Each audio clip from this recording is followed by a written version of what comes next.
se pripazite ljudi, ta se žena 3 put noću budi, šokica se 3 put noću budi.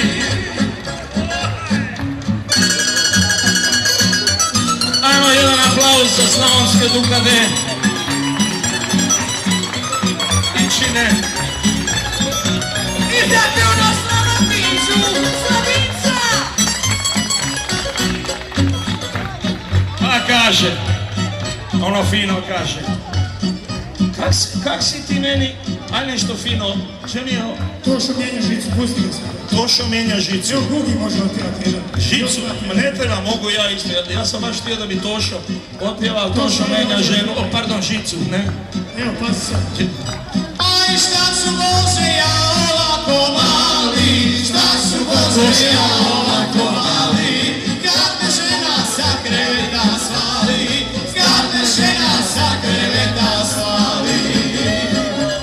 A mislio sam ono što si jučer pjevao, kak je ono išao? Da su meni ko cure sise, da su meni ko cure sise, ja bi siso, ne bi se ni briso, ja bi siso, ne bi se ni briso. Opsas, što i u pjesmi to se pjeva smije, što i u pjesmi to se pjeva smije, ako se vrijeđa neko krene leđa, ko se vrijeđa neko krene leđa. Sad će opet neko kast, Kičo prosta ima dice. Ja prost. Ma proste su ove 2 strane televizije što su nas uvale u Hrvatsku. Pa vi vidite šta oni prikazuju.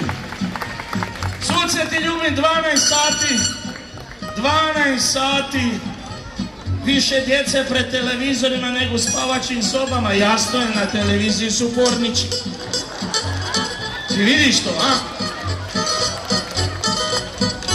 Ušla baka u sobu, kaže vam, majmune gasi, baka ušla. Kaže, baka, neću gasiti. Zašto ostavi do kraja? Baš me zanima na kraju, hoće ju ovaj oženiti ili neće.